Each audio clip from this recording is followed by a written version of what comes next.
ہاں آج حسین کا جلوہ منا رہے ہو. ہاں میرے دوستو حسین کا جلوہ منا رہے ہو. ارے یہ غریبوں کا جلسہ ہے, یہ کوئی سیاسی جلسہ نہیں ہے, غریبوں کا جلسہ. ارے غریبوں کو کون پوچھتا ہے.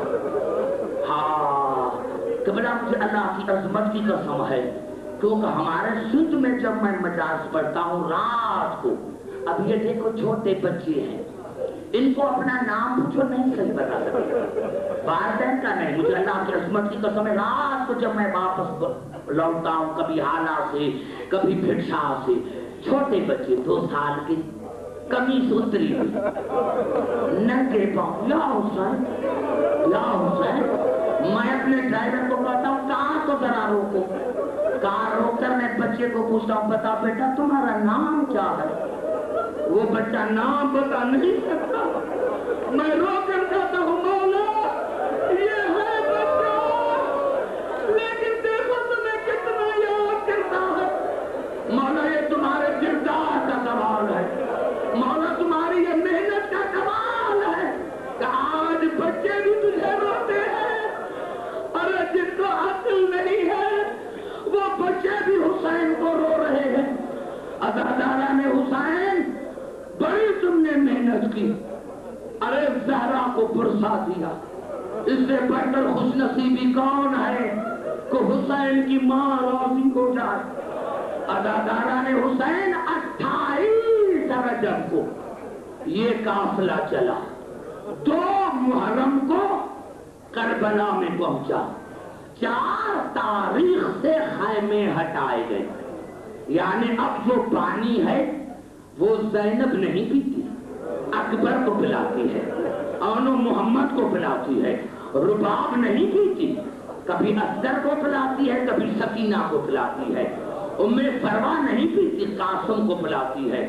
میرے استاد مرحوم قبلہ مولانا قمر حسن صاحب فرماتے تھے کبھی رو کر کہ عبدالحکیم کربلا میں سارے 4 تاریخ سے پیاسے تھے, لیکن علی کا بیٹا عباس 9 دن کا پیاسا, 9 دن کا. کربلا میں عباس آیا, سمجھ گیا مولا آپ کو واپس نہیں ہونا ہے. مولا میں سمجھ گیا مولا آپ کو واپس نہیں ہونا ہے. ارے اتنا بلیغ اور فصیح تقریر کرنے والا نوجوانوں, مجھے اللہ کی عظمت کی قسم ہے کہ 4 تاریخ کے بعد جو خاموش رہا تو خاموشی میں بجاتے چلا گیا, خاموش جو رہا تو خاموشی سے چلا گیا. عزادارہ نے حسین 10 محرم کو یہ کربلا کا واقعہ ہوا, 11 یا 12 کو یہ قافلہ چلا, پہلی سفر کو شام میں پہنچا. ہاں عزادارہ نے حسین یہ بی بی زینب کے خطبے کا کمال تھا, یہ بی بی زینب کے جملے کا خطبے کا کمال تھا کہ جب عورتوں کو پتا چلا, شام کی عورتوں کو, کہ یہ رسول کے اہل بیت ہیں, یہ بطول کی بیٹیاں ہیں, تو اپنے گھروں میں آئیں, بچوں کو گھر سے نکال دیا. جب شام کو شوہر آئے کہ کھانا کہاں ہے تو عورتیں کہنے لگی تمہیں شرم نہیں آتا کہ علی کی بیٹیاں بھوکی بیٹھی ہوئی ہے, ارے تم نے کھانے کی لگی ہے. کہا ہمارے بچے کہاں ہیں, کہا ارے حسین کے بچے زندان میں ہیں اور تمہیں اپنے بچوں کی لگی ہے. ارے یہ انقلاب تھا, یہ انقلاب تھا جس نے یزید کو مجبور کیا کہ ان کو رہا کرو. عزادارہ نے حسین رہائی کا حکم ملا تو سید سجاد نے یزید کو کہا کہ مجھے اجازت دو کہ میں پھپھی اماں سے مشورہ کروں. جناب زینب دنیا کہتی ہے کہ علی کے گھرانے کو سیاست نہیں آتی. ارے ہاں سیاست الہیہ کوئی پوچھے تو علی کے گھرانے سے پوچھے. جناب زینب کے پاس سید سجاد آئے, بی بی زینب نے دیکھا موقع اچھا ہے, کہا بیٹا چلوں گی لیکن ایک شرط کے ساتھ کہ میں نے آج تک بھائی کو دل کر کھول کر رویا نہیں ہے. ہم نے بھیا کا ماتم نہیں کیا، ہمیں محل خالی کراتے تھے، ہم بھیا کا ماتم کریں، اور جو ہمارے سر ہیں شہیدوں کے وہ بھی ملے، اور جو لٹ کا سامان ہے وہ بھی ملے۔ یزید نے مجبوری میں شرط قبول کیا۔ عورتیں شام کی ناقل ہیں، وہ نقل کرتی ہیں کہ جب سب سے پہلے اصغر کا سر آیا، رباب آگے بڑھی، آؤ بسم اللہ، آؤ میرے بیٹے بسم اللہ۔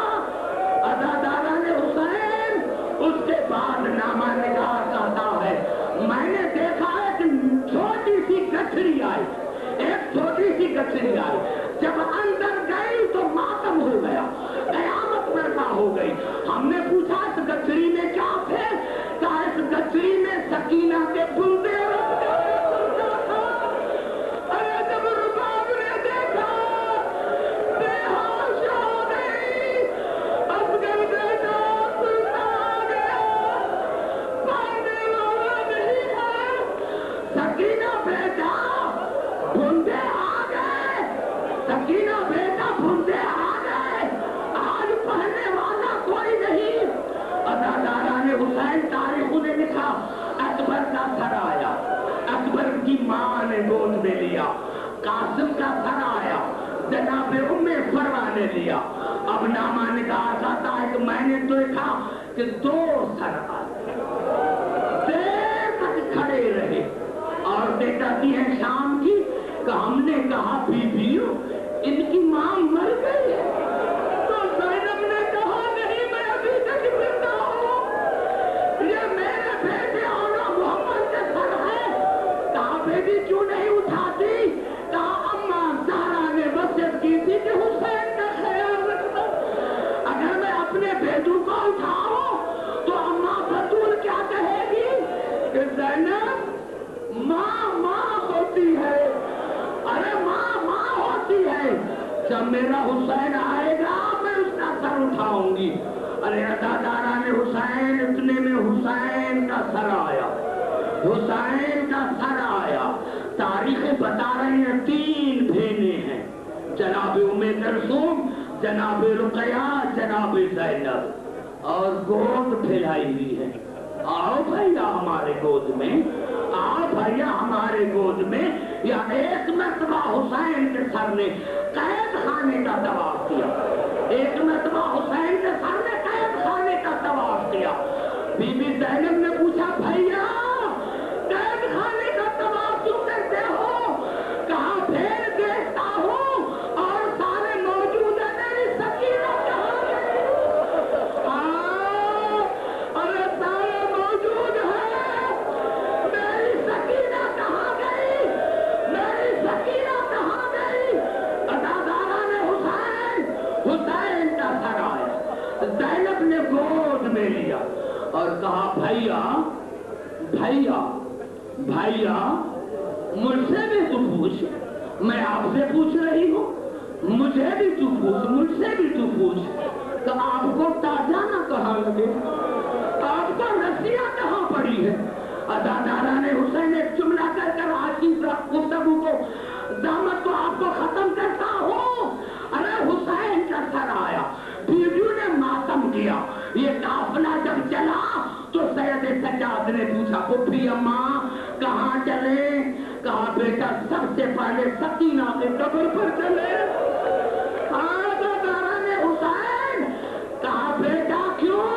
کہا امی جب شام ہوتی تھی اور بندے جب گھروں کی طرف واپس جاتے تھے تو سکینہ میرا دامن پکڑ لیتی، بھائیا یہ بندے کہاں جا رہے ہیں؟